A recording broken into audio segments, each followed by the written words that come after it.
Good afternoon or good morning, wherever you might be. This is Jay Love, and our topic today is major gift fundraising for small shops.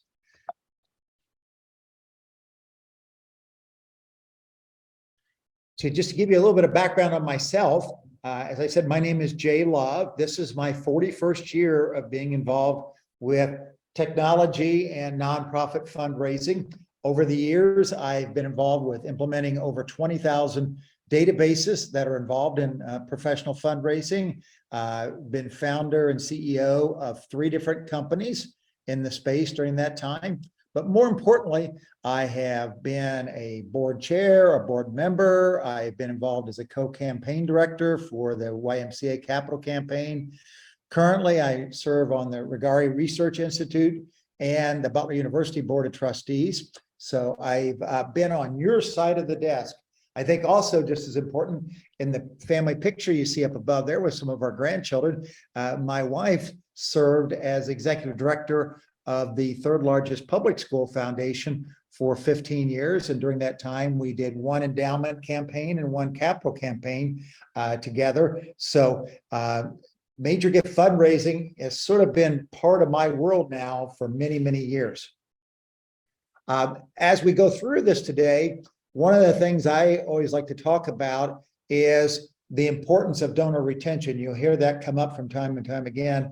And I've written a book on that. And one of the things I always do for any of my presentations, if you would like a copy of the book, you can just email me and I will make sure one of the members of my team gets that right to you. I think you'll find it as a good follow-on tool to some of the topics that we're talking about here today. Now, as we go through, I always tell people it's okay to ask questions as we go, but I will also try to make sure I save several minutes for a Q&A session at the end of our time talking here during the next hour.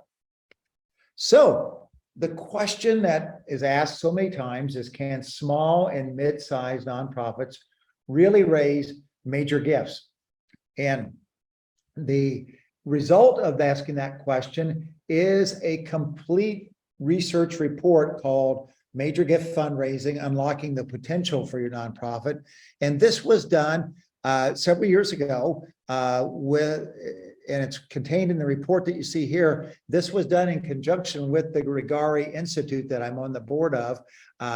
There were 3 benefactors that provided the funding for that report, and I'll share some of the background of the report, but many of the findings we're going to talk about today come from the report, and some of the recommendations I'll be suggesting for you to make to help with major gift fundraising for small and mid-sized nonprofits also come from the report. So it's about a 78, 79-page report with several illustrations as part of it. It's well worth your while to click on that link there and download that if you'd like to. So let's talk a little bit about the study that was done.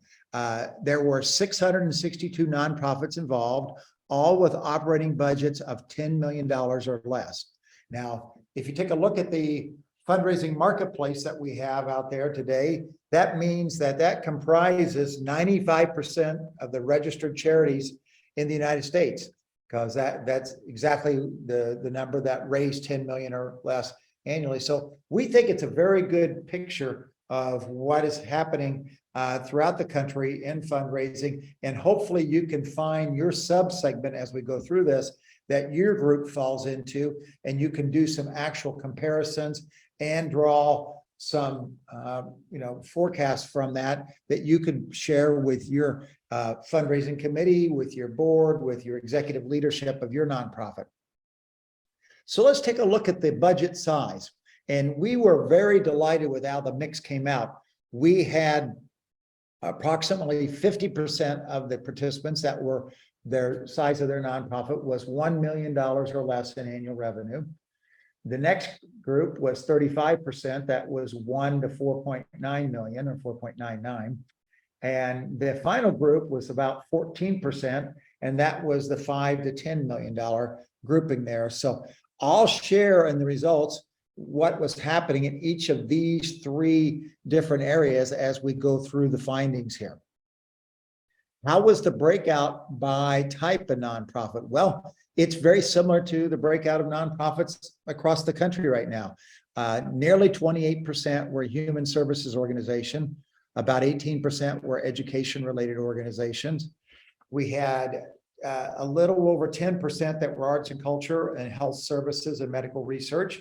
And then you can see the spattering down through the rest of them there with the ever popular other category that was about 14%. So hopefully this lets you see that it wasn't focused on one particular subvertical or one particular subset in taking a look at these findings. So what did we find out as we looked into this? Well, I think you'll enjoy hearing about the findings. First of all, we found out that major gift fundraising was the fourth most important category of fundraising. It accounted for just under 14% of the money being raised. Number one for these size organizations were fundraising events.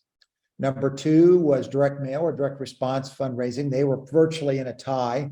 And really close behind were grants from foundations making up. All three of those were somewhere between 18 and 19%. Major gift fundraising was next, followed by grants from government, corporate fundraising, digital or online fundraising. The one that surprised us the most was that bequest and planned giving only accounted for 3.2%. If you take a look at nonprofits that are above 10 million, you'll often see that the bequest and planned giving amount to 10% or more of their giving for that. And then, of course, there was some United Way funds that came in too. Now, how do we define a major gift? Well, these sort of fell along the lines of the three different categories. The larger nonprofits, the 5 to 10 million, a major gift to them was approximately a $25,000 gift. The group between 1 and 5, a major gift was $5,000 or more. And for the smaller nonprofits, we found that most of the time they counted anything $1,000 or more as a major gift in their calculation. So see how that applies toward you. But I do think for most organizations, once they're above $1 million in size, they don't really count it as a major gift unless it's at least $5,000 or more for that, even if it's a campaign gift that's being paid out over a 3 to 4 to 5 year period in the form of pledge giving. So let's take a look at the performance by each of these groups for that. Let's start at the bottom row there. Those that were under 1 million in funding, the average amount of revenue that they brought in, the mean amount that they had in major gift revenue in the average year was just under 100,000 there, as you can see, about 94,000 from 25 gifts that you can see. The next group there, the 1 to 5 million, they raised a little over $400,000, and that was from an average of 43 gifts each year. And then as we go up, and you'll see when we get to the $5 to $10 million category, oftentimes they have a dedicated full-time person to fundraising and one or more volunteers that are very involved. And as you can see, they raise almost 1.2 million in revenue from nearly 150 gifts, 146 gifts that are coming in that category for that. So as you can see, a pretty nice upward movement as you move into these categories. What this also means is those that are in the 1 to 4, 1 to 5 million and 5 to 10 million, that means that they've been involved in the major gift fundraising game or doing that process for many times 5 to 10 years or more. So the more years you're involved with that, because sometimes, as you'll see here in the results, you can be working with an individual or family for 3 to 5 years before a major gift can come in. So therefore, the time involved in that can make a big difference in the success rates. So let's take a look at the major gift pipeline. What we're talking about there is the number of people that are in your database that you're currently talking to about a major gift. And for a first gift, that you see, the dark ones, and then the lighter green are people that you're talking to for their second or third or fourth or whatever additional gift. In most organizations, you're going to have a larger number of people that you're stewarding for their second or later major gift than the first one. Let's just go from the bottom again. As you can see, 14 and 17 there. We move up the pipeline, basically doubles 33 and 45. And then the pipeline doesn't change much as far as the number of people being stewarded, but the gift amounts that they're being stewarded for increase nicely, even though they're still at the 31 and basically 52, 53 individuals that you're currently working with and planning out a strategy to talk to them over multiple touch points. Now, speaking of the touch points, as you can see here, some of the correlations that come. Let me back up here so you can see, take a look at the first time versus the second gift or subsequent gift here. What we found in the survey, if you focus too much on first time gifts, it can negatively impact your performance. Now, if you're a newer organization, you can't do much else but focus on first gift. But what you can see is after you've been involved in the major gift fundraising process for several years, you want to make sure that your pipeline has more people that you're talking to for a second gift or subsequent gift. Number two, keep in mind someone that's going to be a major gift prospect has been giving to your organization on an average 5 years or more in time. And they usually are moving up slightly each year in their giving. It could be somebody that attended a special event and just made a $100 or $200 gift at the first, or someone that contributed to your annual fund with maybe a $500 gift. And over time, as they became more knowledgeable about your mission, about your projects, their giving levels moved up. So as you can see, sometimes it takes as many as 12 to 18 touches or contacts with somebody to build a relationship. And we'll talk a little bit more about those touches and contacts, because that can be a phone call, an email, a text message, a voicemail, attendance at an event, sending them something that's personalized, like a letter or a note. Those all comprise the different types of touches that come into play. And those of you that have ever been solicited by your university, if you're a graduate of a college or a university, many of them have numerous major gift officers, and they are absolutely brilliant of making sure they can orchestrate as many touches as possible over the course of the year if they're working with you for something more than just a typical annual fund gift in the way of a major gift process. So one of the other things that we found as far as the correlations is few organizations track drivers of long-term value such as donor satisfaction or commitment. Now, as you saw before there, we suggested that you focus on people that have been giving to your organization for 5 years or more. Well, you also want to know which individuals feel positive about your organization. So how can you track those drivers of satisfaction or commitment? Here are some suggestions. We have found the nonprofits that survey their donors and their prospective donors have a very good grasp of what that commitment can be. So we suggest that if you've got a brand new donor, that sometime within the first 3 months, you do a very short 2 or 3 question survey. After they've been a donor with you for 2 or 3 years, you do a more in-depth survey, and that can be a written survey. And then after 3 to 5 years, it's always nice if you can have a third-party organization actually reach out and do a telephone survey with your donor and find out truly not only what is their satisfaction level, but are they delighted enough with your organization to be suggesting and recommending you to other organizations. So those are some of the surveys that can be done. And I always tell people to take a good look at what's happening in the commercial sector, because in the commercial sector, we see that if you stay all night at a hotel, or you purchase a new appliance, or purchase a car, or have your car even serviced, you're going to get a survey oftentimes within 48 hours, they realize that tracking that satisfaction level is very, very important to everybody involved. And they also know that people that receive the survey and respond to it are much, much more likely to be retained as customers going forward. Also, and one of the things that we have found that is a very strong correlation is some type of training. So first of all of you that are attending this session today, give yourself a big pat on the back, because for each form of training, we saw a $37,000 increase in major gift revenue. Now, so for every webinar that you attend, every session that you attend at a conference, that is so, so vital to bringing the level of performance up. And as you can see, across those 662 organizations, we saw a $37,000 increase for each and every one of those. Also, a correlation is that the quality of the IT systems in place is a key driver to the number of major gifts received, because you need to track those touch points and you need to make sure you've got a record of their giving.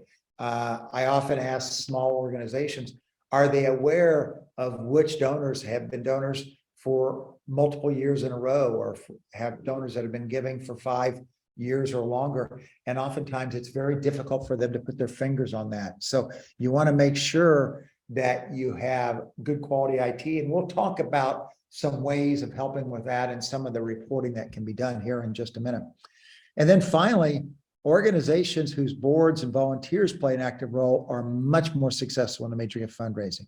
We'll see here that those types of people that are involved in major gift fundraising, where they've got volunteers, they are very, very successful in that process. So we'll see how they're involved here in a minute. And then finally, individuals that have been involved as professional fundraisers for a longer period of time obviously have a chance to have many more of those touch points.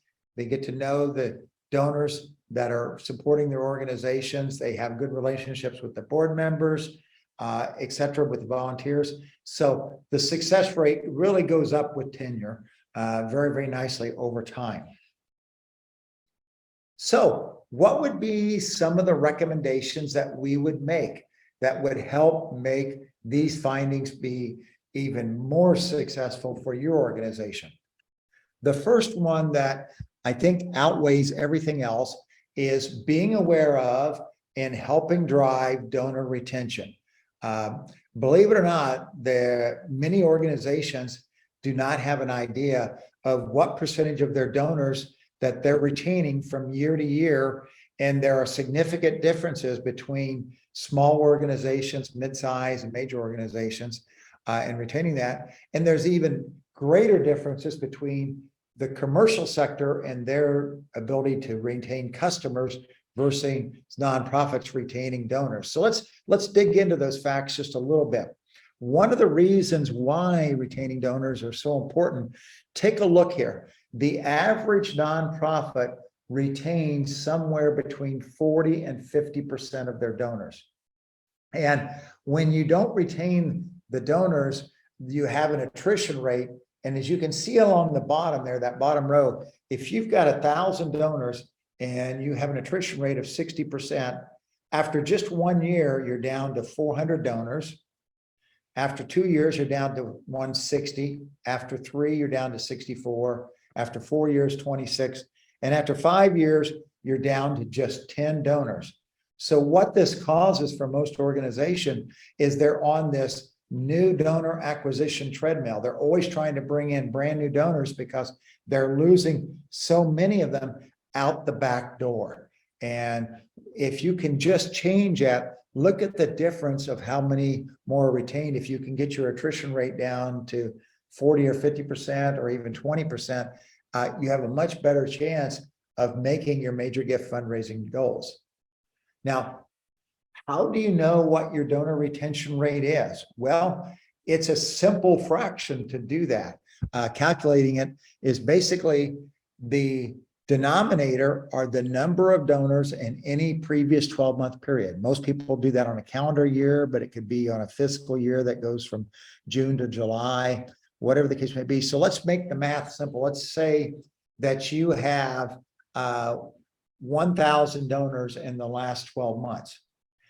In the next 12 months, you find out how many of those 1,000 give again. They only get to count in the numerator, the upper part there, if they gave before. So if 450 of those 1,000 gave the next year, you have 450 over 1,000, you have a 45% donor retention rate. And that would be right about average for the nonprofits in the United States. As you can see, there is also a big difference in once you have people retaining, what the average nonprofit does, first-time donors are retained at less than 20%, just 19%, but repeat donors are almost 2/3 of them being retained. They're at 63%. So the magic formula is helping people become a second-time donor to your organization, because then you have a much greater chance of them repeating. And if the average major gift is coming from somebody that's given to your organization at least 5 times, as you can see, keeping that pool up and increasing the size of it makes the number of people that are potential major gift donors much, much better for your organization. Now, bear in mind that for most organizations, major gifts are very, very important. In fact, this is one of the facets that came out of the Fundraising Effectiveness Report. We found that from the average nonprofit in the United States, 88% of the dollars raised comes from 12% of the donors. So it's even better than the old 80-20 rule. So if you know that you're that 12% and you can really focus on retaining that 12% year after year after year, you know that you've secured, for most organizations, nearly 90% of your funding for the next year and the year after and the year after. And also from that group is where your major gifts are going to come from. So one of the most important things about retaining donors, particularly new donors, is how you go about acknowledging their gift to their organization. And I always ask people, are they doing any sort of acknowledgement or thank you letter segmenting? And one of the easiest ways to segment is breaking it into 4 quadrants that you can see here. And what we've got is the arrow down through the middle there. The new donors are on the left and the repeat donors are on the right. And then the horizontal arrow represents your average gift. So for most organizations, the average gift is somewhere between $100 and $200. So let's say we just make that your average gift is $150. All the people that are brand new donors that come in at $150 or more are in the upper left-hand quadrant. The repeat ones that are there, anybody that's below $150 fall into the 2 quadrants down below. And what you want to do is get with your team and decide what is going to be our acknowledgement process for each of these quadrants.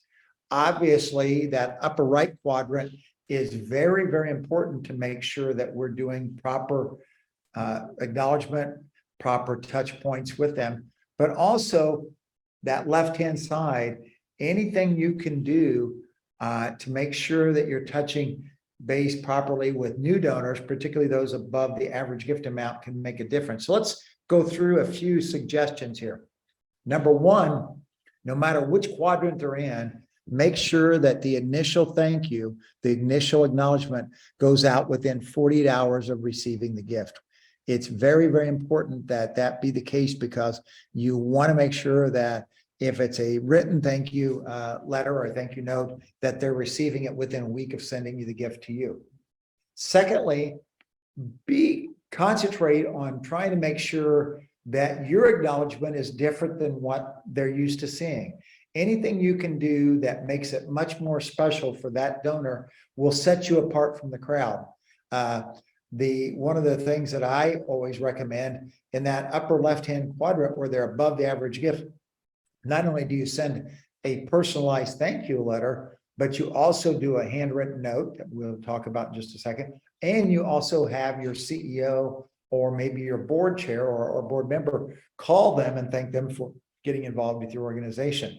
Now, it's a very simple thing to do because 90% of all those calls go to voicemail. So it's just a matter of making sure someone knows how to leave a proper 20, 30-second voicemail for that brand new donor. Whenever you can, filter in some handwritten notes, because handwritten thank yous always stick around, they differentiate, and it's very hard to look cookie cutter if you've got a handwritten note coming. Second, the next one there, the fourth point, always let them know what the monies are being used for. Even if it's just someone that's attending a special event, you can say this particular golf tournament today, or this particular 5K run, or this particular gala, the monies are going to go for this project this year, or these two projects. And you can let people know what the result of the projects are. And anytime people feel like they're supporting a specific project, there's a much closer tie. They feel much more akin to your organization. And as I alluded to earlier, if you can call or see the person as often as possible. One of the cardinal rules for a brand new donor is to try to have 3 touch points in the first 90 days. And as you can tell, one of those is a thank you letter. One of them may be a handwritten note or a quick call or voicemail. But the third one can oftentimes be that real short survey. So you get those 3 touches in the first 90 days. Now, a lot of people, when you talk about major gifts, they talk about prospect research. How do we know if a smaller donor in our database, even if they've given multiple years in a row, how do we know if they're capable or have the means to pay for a larger gift? So I'd like to spend just a few moments talking about what are the 5 best indicators via prospect research. Now, prospect research can be done via a third-party research firm, but it can also be by one of the members of your team or yourself or a college intern, just using the internet to find out some of this basic information.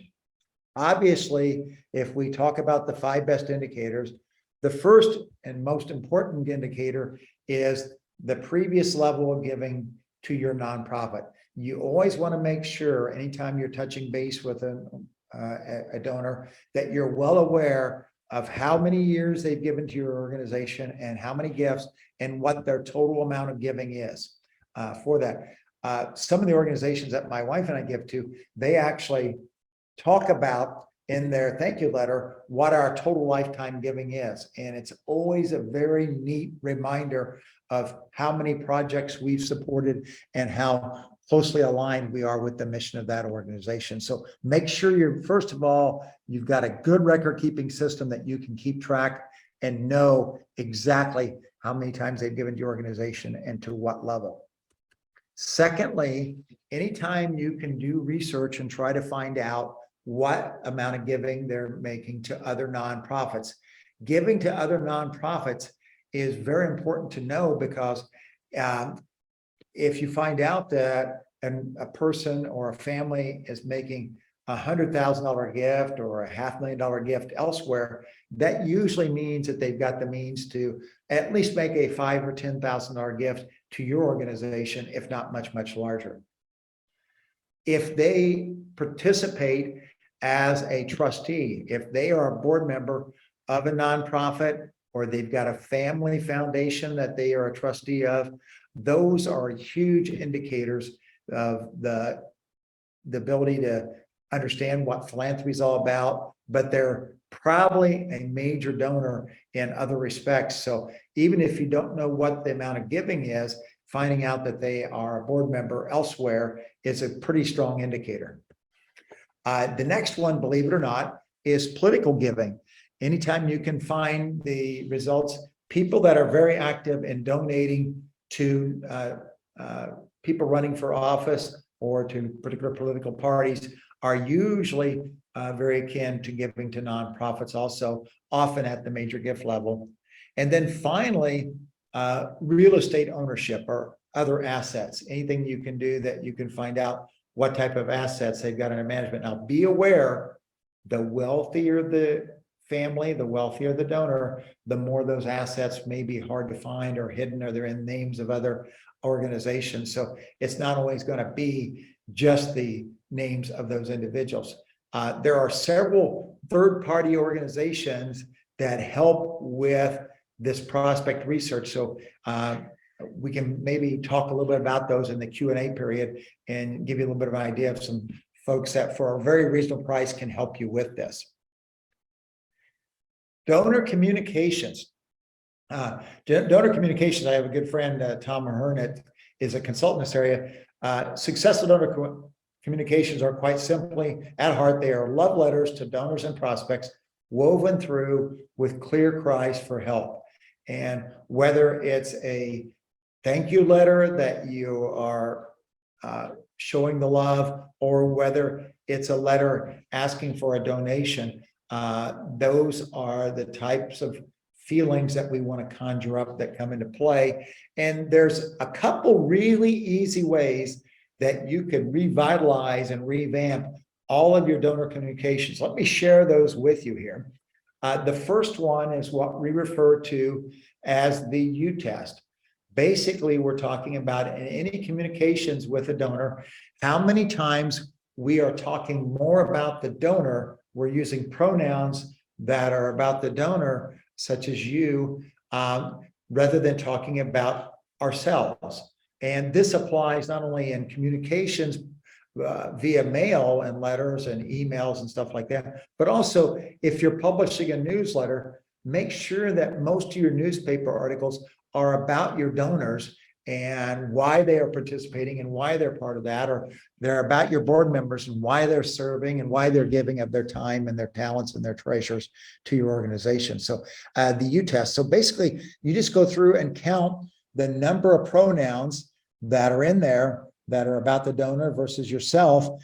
And you want to make sure you have at least twice as many pronouns for the donor than you do about yourself. If so, you've passed the U test with flying colors. The other one is just a simple grade reading level test. We want to make sure that your communications, all your written communications, are written at the 6th, 7th, and 8th grade level. That means short sentences, lots of indentations, smaller phrases and words. Remember, most people, when they read a solicitation letter, they're just skimming it. They're not reading a book. They're not studying for an exam. So you've got to make sure it's got a lot of bullet points. It's very short and sweet in places, but it brings the cries for help and the love of your organization out as much as possible at the right reading level. Be careful on sharing a draft of a solicitation letter with a committee or something, because the grade reading level will oftentimes go up several notches if you do that. So remember, people want to read something that is similar to talking to somebody, and it's very heartfelt, person to person. Another area you saw when we talked about the findings, any type of training that you can give, major gift training, professional fundraising training, professional writing, etc. Anything you can do that can help will make a difference in your success rate going forward. So, like we said, attending training sessions at conferences and webinars. As you can see, online training and webinars have now become the biggest level of training for professional fundraisers. Working with mentors and other people, follow up there, and mentoring with an outside consultant fundraiser. So you can see those are the 4 most popular that came from our study that we did. Education, well, once again, webinars and conferences come into play there, as you can see. But if you want to go even further, there are now undergraduate degrees that are in nonprofit management or professional fundraising, and then getting certified, the certification of CFRE, the advanced CFRE degree, and that. I often ask when I'm doing a session in person if we have anybody that's gone through the certification process or that has achieved a higher level degree in nonprofit management or nonprofit fundraising. There are numerous institutions around the United States that provide that type of training and service now. Obviously, one of the key things, if we pick any top 10, having a donor-centered culture. We want to make sure that other people in your organization are very aware that anytime they are talking with a donor or a board member or a volunteer, that they're well aware that that's a potential donor and a potential major donor. And we've got to have this departmental-wide or nonprofit organization-wide donor-centered culture coming to mind. So anything you can do that helps indoctrinate other members of your team in that process can make a big difference going forward. One of the ways that a lot of organizations that we work with do this is if you're having a fundraising team meeting or you're talking about fundraising at a board member at a board meeting that you've got your board members present at, invite members of your team for that, other people that work at your nonprofit, and let them be part of it. And if it's a team meeting, particularly when you're talking about what did we do this week to raise more major gifts and what is our game plan for upcoming weeks, if they can sit in on that and perhaps even brainstorm with you on some of the things you're doing, I think you'll see that can make a big difference overall.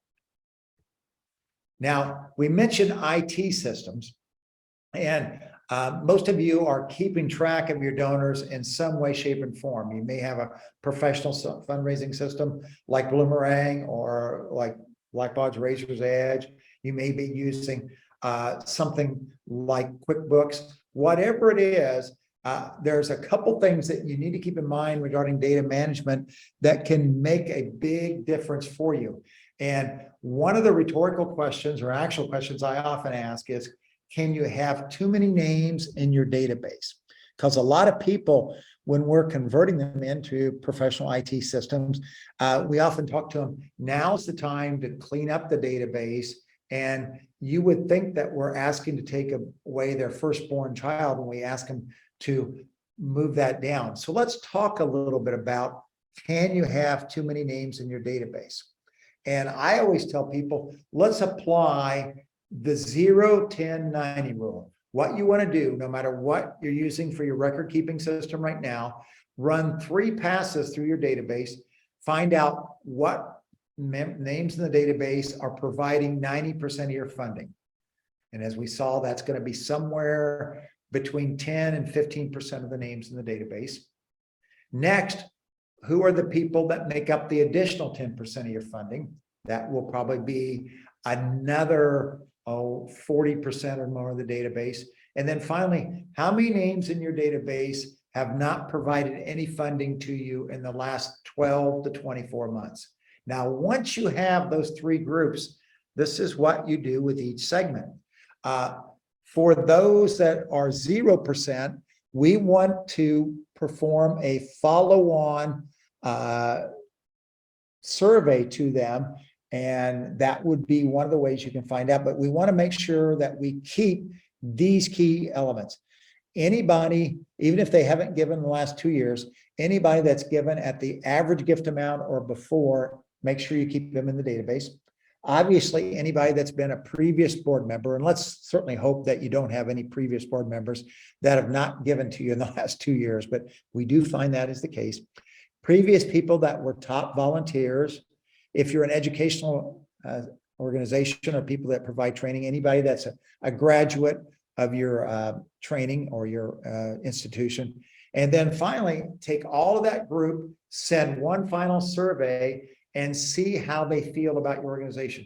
If you feel like you're getting a positive reply, then you want to make sure you keep them in the database. Otherwise, we want to get rid of all that dead wood because we're wasting a lot of time and money and postage and etc. reaching out to people that are probably never going to do anything because, if they care to give to your organization, they'll probably find you on their own in some way, shape, or form.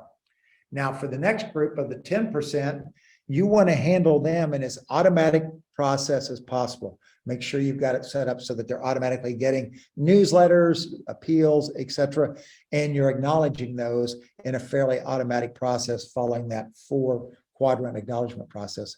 And then most importantly, that group that's providing 80 to 90% of your funding, you want to focus the majority of your efforts there. that you're having multiple touch points with those, and you've got a complete communication plan for those individuals and those institutions that fall into that group. That can make a big difference. And I guarantee you, if you follow the 0, 10, 90 rule, in later years, you will bring your fundraising revenue up to higher and higher levels. As we saw in the area, you want to make sure that you involve volunteers. So one of the questions I always ask if we're in a session here, what are some of the ways that some of you out there engage volunteers right now? And we would see that volunteers being involved with the organization and moving on into the realm of a donor is a very natural stair step up. So you want to make sure you pay as close attention to that. You want to make sure that you're engaging as many of your board members as possible. And one of the ways I find out, a lot of people tell me their board members are not too excited about being involved in fundraising. I said, well, what would you think about being involved in the thanking process? And I always tell people that for the first 2 years that someone's a board member, just let them get involved with thanking donors. If they can thank donors by writing letters or calling or visiting with them in person, then they find out just how much fun interacting with the donors can really, really be, because they're going to hear numerous heartwarming stories that come into play. And then finally, make sure you wrap all this up with some sort of a meaningful metrics. What type of reports that you should be running to know that your major gift program is gathering steam and moving forward. And these are the main metrics that most of the people in the survey found. They want to know how many new gifts in any particular time period that are at the major gift level. How many legacy related gifts are they getting at any time period? Next, how many solicitations, how many asks are we making?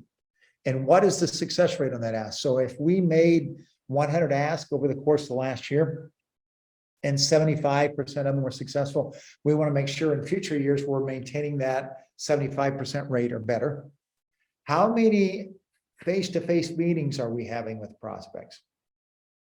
What is our donor satisfaction level we're getting back from surveys?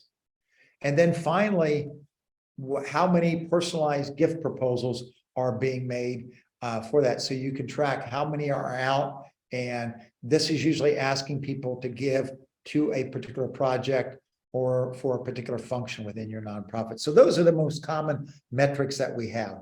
So as we can see, to answer the question, can small and mid-sized nonprofits really raise major gifts? Yes, they can. We have found that to be overwhelmingly the case for that, not only from the 662, but over the course of the last 3 or 4 years, I have made this presentation to at least 60 or 70 different groups. And I found that the response from the people that have sat through this particular educational session is that, yes, they are raising major gifts and they're increasing those year after year. So keep in mind, this is where the full survey is. And for those of you that are interested in the follow-on book that talks about donor retention and how that works into the whole major gift process, please let me know by a quick follow-up email. So I'm looking at my watch right now. It looks like we've got 10 or 12 minutes left in our hour for that. So I'd like to open it up for questions and just see if there's any questions that anybody might have that would help aid in your understanding here today. Any questions, Brian, that you've heard from anybody out there? Sure, a couple. One would be, do these findings apply to someone who is in their first year fundraising or in their first year with an organization? Okay, well, those are really two distinct questions. First year of fundraising, it depends on whether the organization you're in your first year of fundraising with has been involved in professional fundraising and has had some previous success. If so, all of these metrics and all these processes really come into play. All you're doing is plugging yourself in to keep those processes going. And hopefully there was a good handoff, or there's some volunteers, there's some board members, there's some a CEO that's maybe been working with your predecessor that can help with that. Now, If you're a brand new organization, that's a horse of a different color. That means you're going to have to build up to that. And those metrics, as far as dollars amounts raised and touch points and stuff, that's going to take a minimum of 3 years to build up to that. So that will be your goal 2, 3, maybe even 4 years down the road. So keep that in mind. It's a building process, and it's not going to be attained in the first year unless you are just lucky that a few board members come in or a couple major donors come in with much higher than level gifts that make up the difference for you. So good question, Brian. Did that answer that question? Yep, I think so. Another one would be, you touched upon involving CEO board members in the fundraising process, but what if someone in one of those leadership positions does not want to get involved in the process? That can often be the case. I think I alluded to one of the potential solutions. Let's talk about board members first of all, because board members are usually a little bit reticent about it. And like I said, involve them in the thank you process. If you know you've got a donor that's been with your organization for 10 years and you want to do a board member thank you, having them pick up the phone and call that donor and thanking them, or having them write a note. And if they happen to interact with that donor, the interaction is going to be magical. And I often find if you have a board member doing that for a year or two, they often are asking you, when can they get involved and do more? So that leads to some good things. So you're walking them along slowly. If you've got a CEO or an executive director that's not involved in the fundraising process, the best way I have found is finding some of your constituents. If you're at a conference like we are at here today, ask if their CEOs are involved. And if you can find 2 or 3 or 4 CEOs that are very actively involved, maybe you can put your CEO in touch and they can find out from a peer just how important that involvement will be. Because I've often found if the CEO or the executive director is not involved, the level of success that you're going to be able to reach is always going to be throttled down a bit because of it. Because you really have to, most people, before they make a larger gift, would like to know and have their questions answered by someone that's running the ship. That's just the nature of the beast. They love to know where the buck stops and wants to do that. So have them talk to peers for that and see if they can find that out. Or just like we did with the board members, maybe involve them in the thank you process so they get a lot of good positive feedback. And perhaps, like those board members we were alluding to a minute ago, they'll be asking you if they can get involved in the fundraising process. Well, Brian, any other questions that come to mind? I think that's about it. I certainly want to thank you for providing your expertise and your time, but that's been excellent. It's a joy. Every time I hear back of someone that's attending one of the webinars or one of the conference in-person sessions, and I hear something a year or two later that they've landed their first 6-figure gift or even a 7-figure gift, or they've landed an estate as part of a planned gift, it just warms my heart to know that we help establish that foundation that is going to enable the furthering of the mission of that organization for years to come. It's very, very rewarding all the way around.